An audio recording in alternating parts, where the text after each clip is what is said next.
Hello, everybody. Welcome to another review of The Haves and the Have-Nots, the final season. So let's get into it. So Veronica and Hannah were brawling, and Veronica was getting some hits in, but um, Hannah took her down. Hannah punched her, got her down for the count, and Veronica just stopped trying. And Hannah's like, I've been waiting a long time to beat your ass.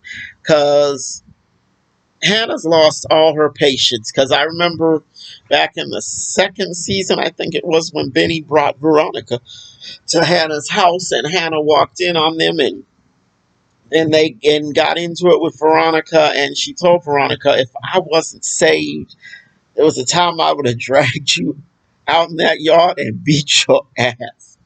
And Hannah didn't do it then, but fast forward to this season, Hannah has lost all of her patience, and I guess it's fitting for the last season because Hannah has been through so much, and at this point, she's going to be at the end of her rope. So Veronica has the nerve enough to say Hannah has lost her mind, and Hannah claps back. And you've lost your loan. I'm calling it in, and I'm going to foreclose on all that shit. Hannah said shit so many times this episode, I couldn't keep track. I think it was 5, but I'm not sure. So Veronica keeps lingering around, and then before leaving, and Hannah kept telling her, go, leave, get out. And then she says, before she leaves, she's like, all right, prepare for war. And like I said before, I think Benny will be one of the people who dies at the end of the series. At first, I thought Sandy would take him out, and that's still a possibility. But now I think Veronica might take him out because she knows how to hit Hannah the hardest. She knows how to hit Hannah the hardest, and taking out one of Hannah's children would be the way to really hurt Hannah. And so we'll see what that happens with that. So anyway, the police arrive as Veronica's leaving, and Jim and David are arriving, and Veronica doesn't want to say anything. And Hannah says, well, Veronica was going through Catherine's things. And David tells the police they can go, and Hannah's like, I'm the one you should be talking to.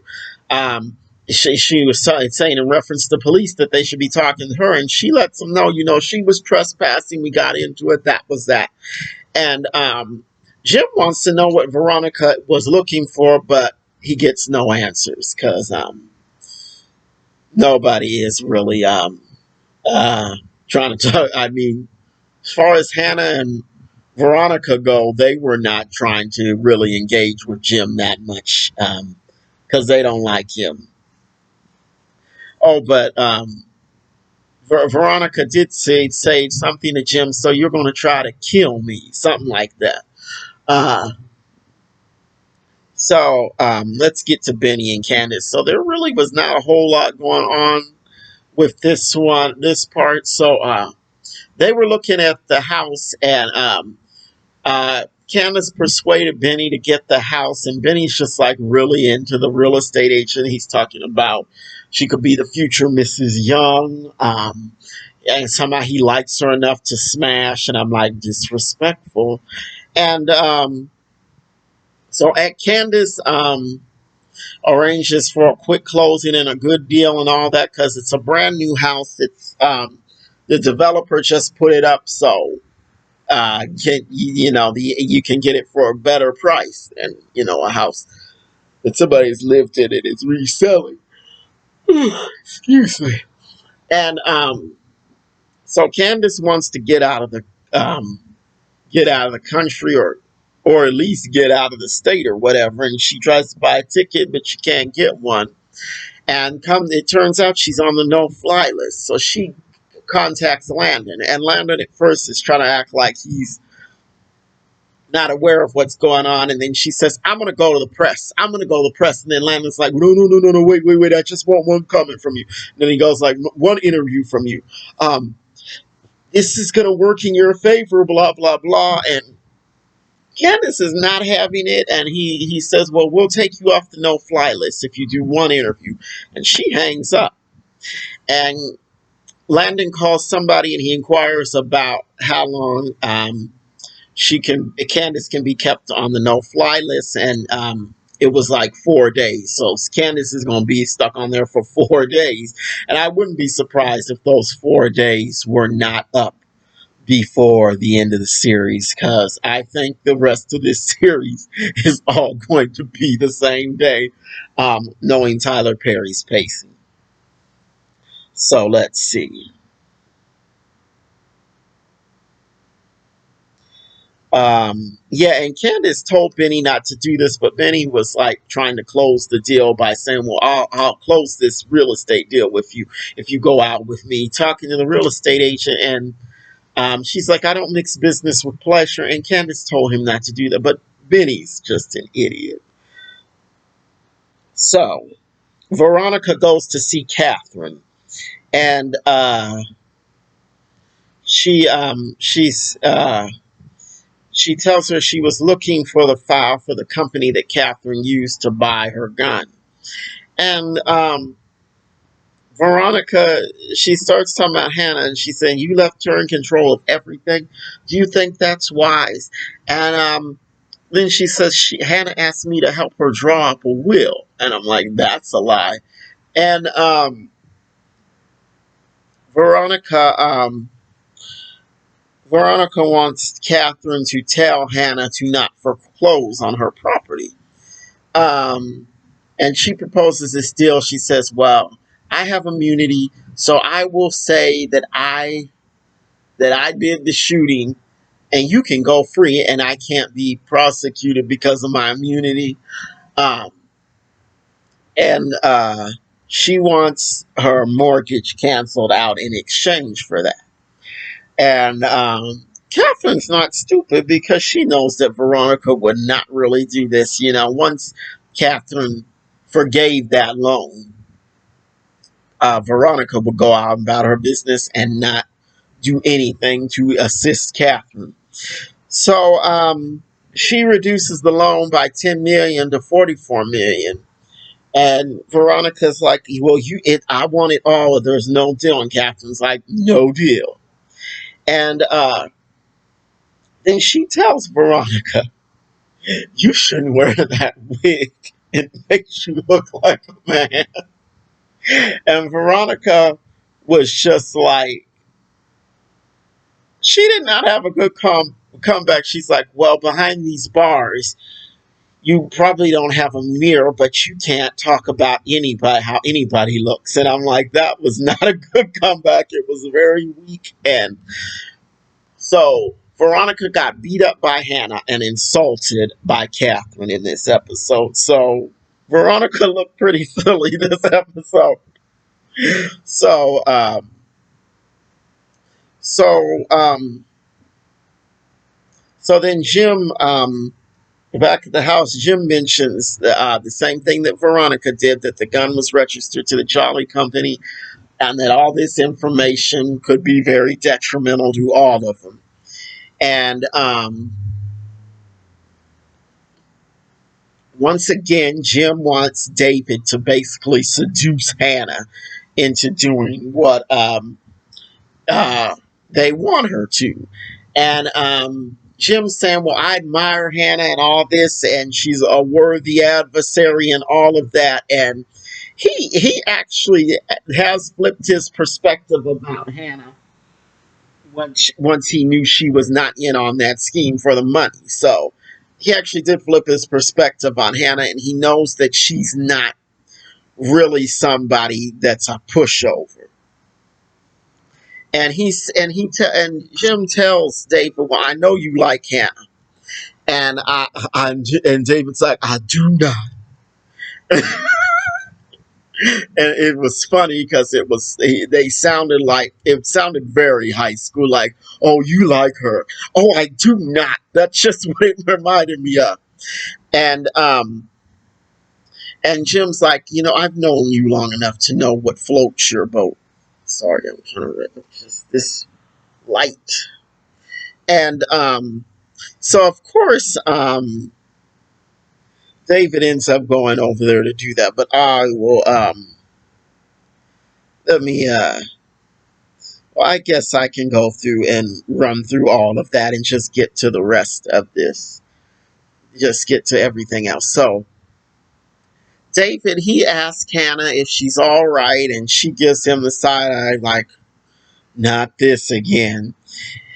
And he says that Veronica can be a bully. And she says, well, that bully got her hood ass beaten today. And David, he says, I would have liked to have seen that. And Hannah's like, no, you wouldn't have. And she's not here for his bullshit, as she says. And he insists that it isn't bullshit. And then he tries to touch her, and she's like, mm-mm. And he thinks he can get over on Hannah like this, but he can't, because she's not stupid. So let's get back to Veronica, and she just stays doing dirty deeds. So Colby did not recognize the address of the house because they came when he came and got in Veronica's pool. He came in the back way, so he came there thinking that it was a a job that somebody wanted his escorting services. And then he walks into the house, and then he sees Veronica, and he's like, it's like obviously he's in trouble. So she has all these men there to beat him up, and then she's been talking about, oh, I had to have my pool drained and filled again. Do you know how much that costs? And she has all these men beat him up because one on one, when he was handling each of them, he was taking them out, just bam, bam, bam. But then they have to fight dirty, and playing that hold the guy, and then so the other guy can punch and do all that, and then they are kicking him with cleats and spikes and all this stuff. And I'm like, if you have to do this to somebody, you are not a man. If you can't handle a fight, without double or triple teaming somebody, or using spike shoes and all that, you are not a man. You're just a coward. And despite being all beat up and bloody and stuff, Colby was still talking. He was still talking his stuff and saying, you know what, you're not going to ever change us. We're always going to be here, in reference to gay people.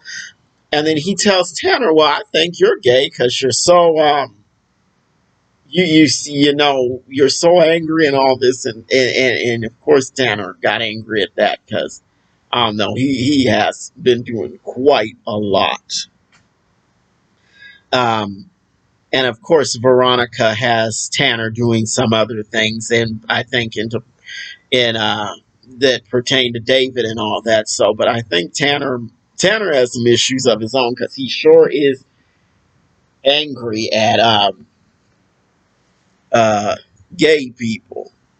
So his Tanner's friend or whatever, he gets a phone call about Justin. He's like, well, man, it's your brother.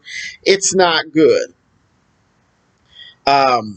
So over there at the hospital, Madison is trying to call Colby. He's like, bitch, you never disappeared this long. Call me. So here comes Tanner. He's trying to ask about Justin, and Madison's off duty, but he gets a doctor, and the doctor tells him that Justin is dead. He said there was a bad fire, and the doctor doesn't know what happened. So Tanner goes to the police station, and an officer tells him, well, Tanner set himself on fire. Justin set himself on fire. And Tanner was going to be like, oh, well, did Jeffrey and Madison do it to him? And the officer's like, no, he set himself on fire, and he tried to take Harrington with him. So, and over at the morgue, of course, Pearl is going to try to blame Jeffrey for Justin's death.